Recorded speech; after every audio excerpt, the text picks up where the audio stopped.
Assalamualaikum warahmatullahi wabarakatuh. Perkenalkan, nama saya Nur Aulia Putriastuti, mahasiswa bimbingan konseling dari kelas A, NIM 184404259. Nah, mata kuliah ini diampu oleh Bapak Ahmad Harum, SPD MPD. Pada video kali ini saya akan memaparkan materi yang telah disampaikan oleh pemateri pertama sampai dengan pemateri ke-8. Nah, materi yang pertama ialah angket. Angket merupakan salah satu alat pengumpul data dalam asesmen non-tes berupa serangkaian pertanyaan atau pernyataan yang diajukan pada responden. Adapun fungsi dari angket yaitu mengumpulkan informasi sebagai bahan dasar dalam rangka penyusunan program. Kedua, untuk menjamin validitas informasi yang diperoleh dengan metode lain. Ketiga, evaluasi program PK. Keempat, untuk mengambil sampling sikap atau pendapat dari responden. Tujuan dari angket yaitu untuk memperoleh data mengenai latar belakang peserta didik sebagai salah satu bahan dalam menganalisis tingkah laku dan proses belajar mereka. Dan manfaat angket yaitu menggali teori-teori dasar dan konsep yang telah ditemukan oleh peneliti terdahulu. Kedua, mengikuti perkembangan penelitian dalam bidang yang akan diteliti. Ketiga, memperoleh orientasi yang lebih luas mengenai topik yang dipilih.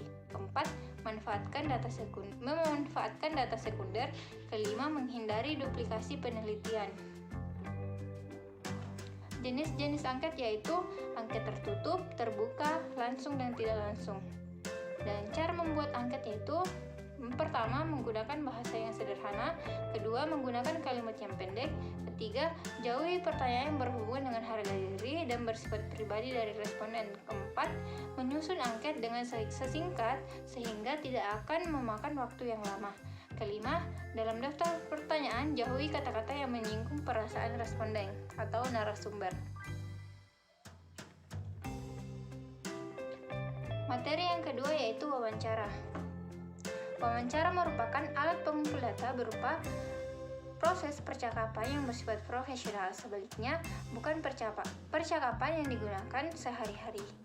Wawancara berfungsi untuk menentukan latar belakang atau faktor penyebab terjadinya masalah yang dialami oleh konseling. Manfaat dan kekurangan wawancara. Manfaat wawancara untuk kepentingan pemahaman diri konseling diantaranya adalah mengungkap langsung pandangan, sikap, dan pendapat individu atau konseling, atau mengungkap struktur kognitif dan makna kehidupan individu dan mengeksplorasi informasi personal. Dan kekurangan wawancara yaitu tidak cukup efisien karena penggunaan metode ini membutuhkan waktu dan biaya yang lebih lama. Ketiga yaitu keterampilan wawancara. Keterampilan wawancara merupakan salah satu modal yang dikuasai oleh interviewer, seperti keterampilan berkomunikasi, misalnya menjalin hubungan baik, menumbuhkan rasa nyaman, percaya, dihargai, diterima, memberi perhatian, kerjasama, dan lain-lain. Keterampilan mengolah data dan menafsirkannya, memaknai respon konseling atau interview, dan keterampilan mengambil sebuah keputusan. Pengadministrasian wawancara itu ada 3 tahap, yaitu tahap persiapan, tahap pelaksanaan, dan tahap analisis hasil. Kelima, aplikasi prosedur pengadministrasian wawancara yaitu selama mengadministrasikan pedoman wawancara, maka ada 3 tahap yang lazim ditempuh, yaitu tahap persiapan atau merancang, tahap pelaksanaan, dan tahap analisis hasil. Materi yang ketiga adalah observasi. Observasi adalah sebuah pengamatan atau aktivitas yang dilakukan untuk mengetahui sesuatu dari sebuah fenomena yang didasari pada pengetahuan dan gagasan yang bertujuan untuk memperoleh informasi-informasi yang terkait dengan suatu fenomena atau peristiwa yang sudah atau sedang terjadi di lingkungan.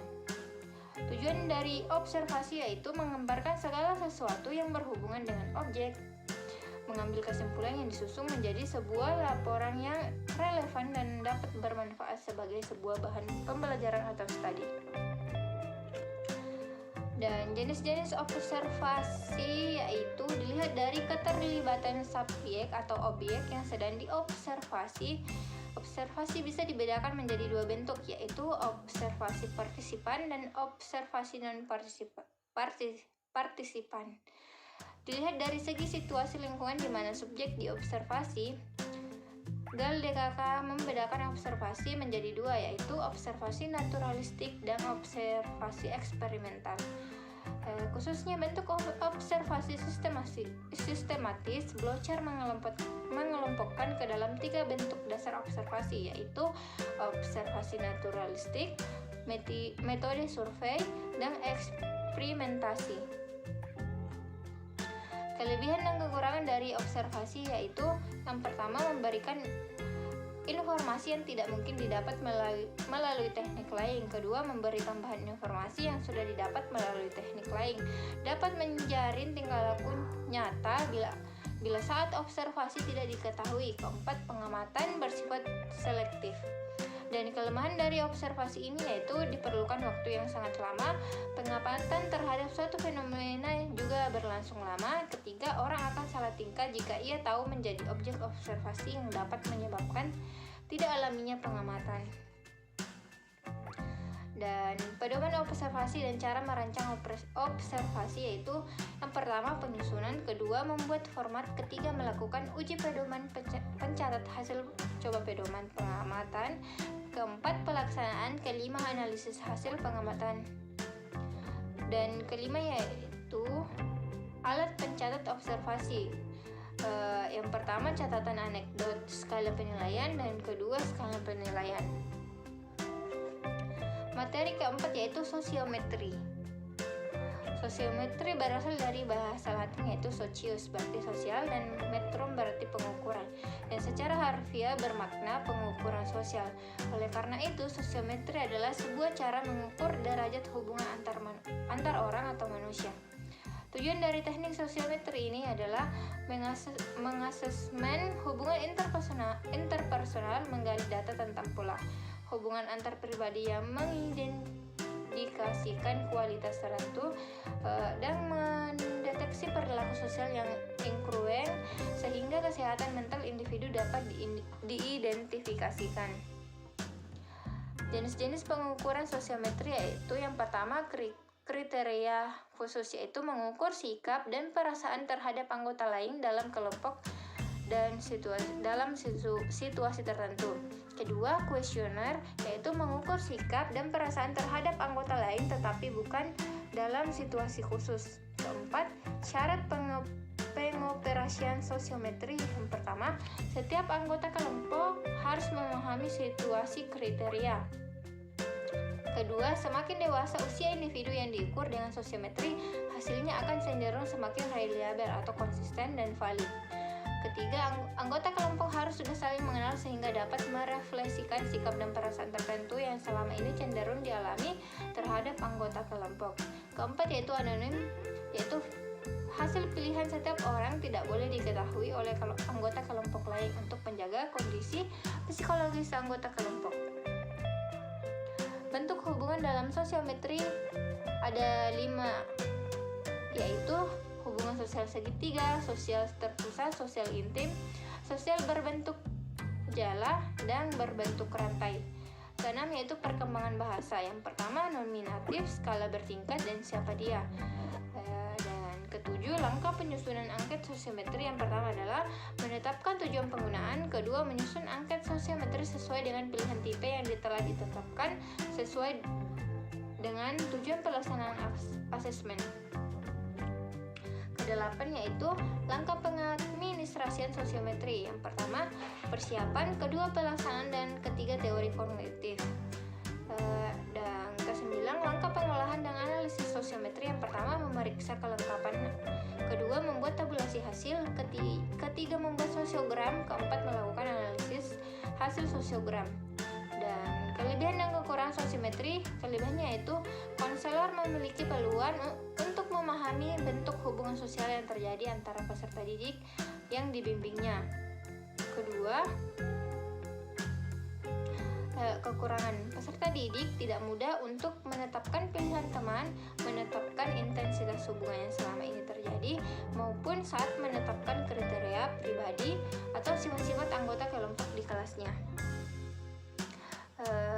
Peran dan fungsi konselor dalam sosiometri ini yang pertama perencanaan, kedua pelaksanaan, ketiga melakukan pengolahan mulai dari membuat tabulasi sosiogram, menghitung indeks pemilihan hingga melakukan analisis hasil, dan keempat melakukan tindak lanjut dari hasil asesmen dan dengan membuat program layanan bimbingan konseling yang sesuai dengan kebutuhan dan kondisi peserta didik.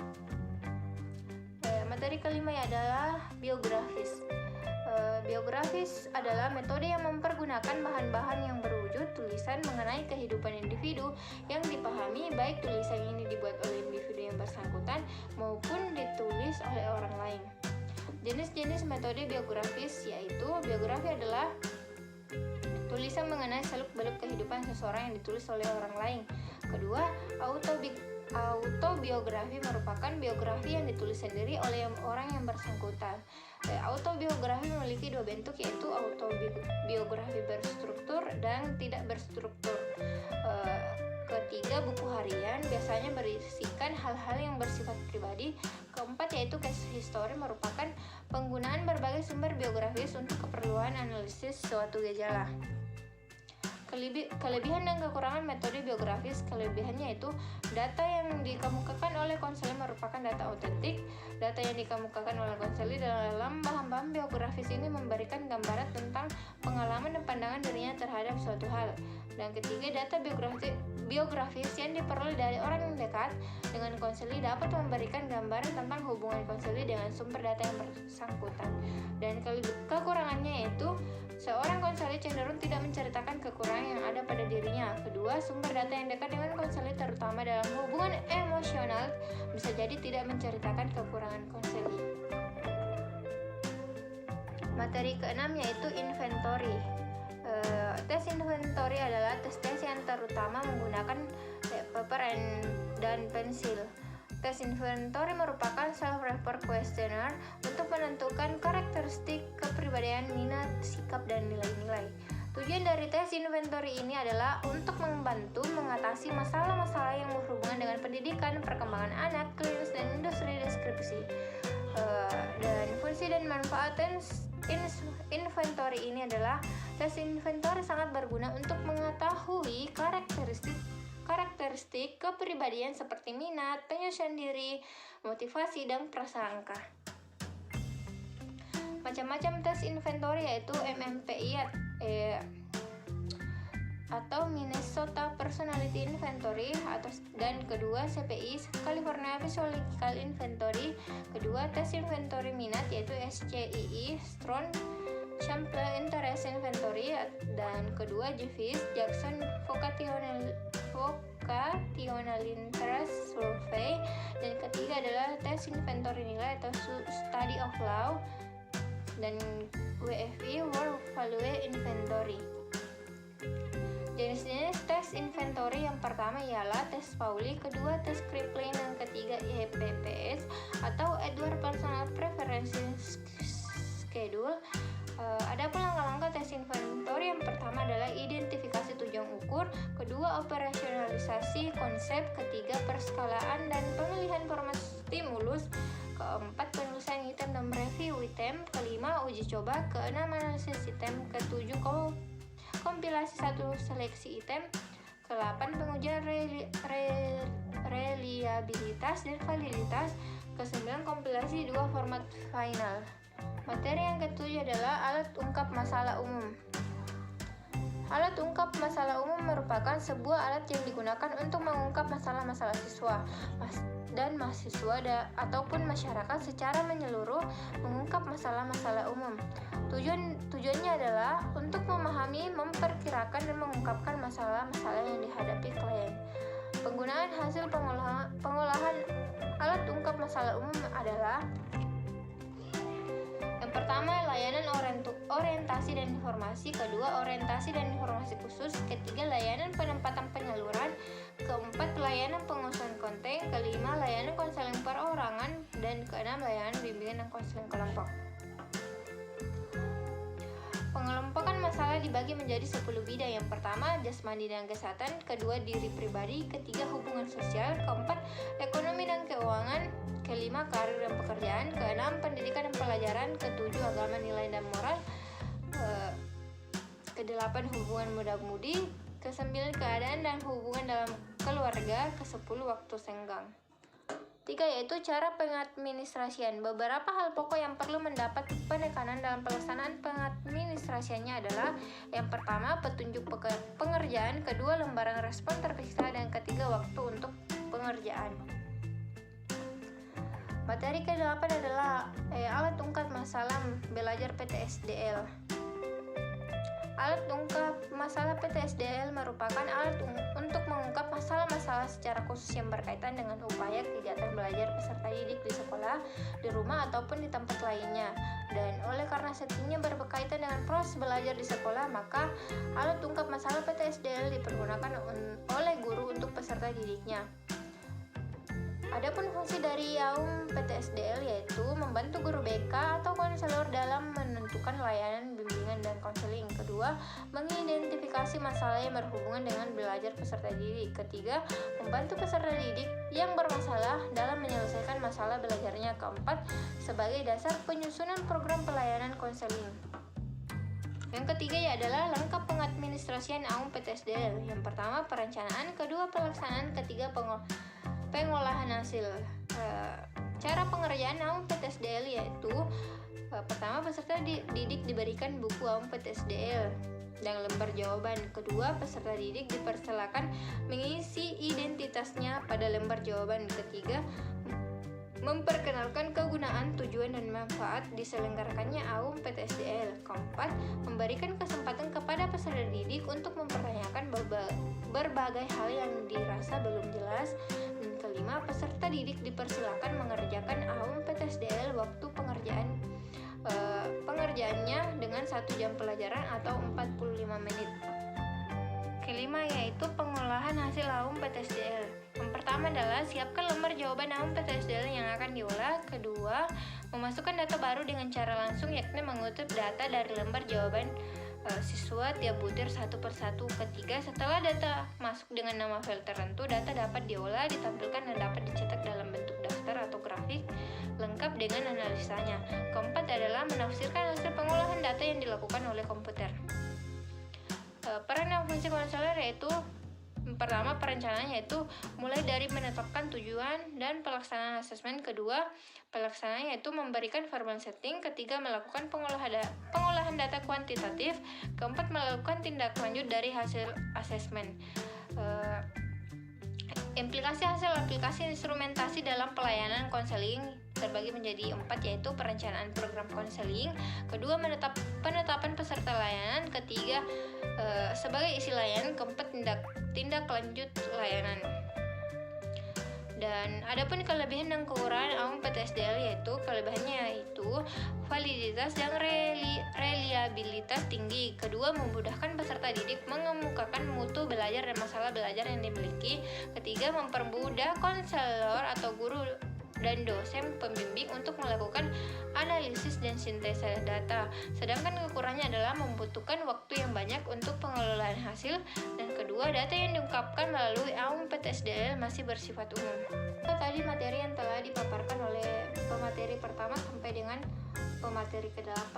Mohon maaf apabila banyak kesalahan kata di dalam video ini, karena manusia tidak luput dari kesalahan.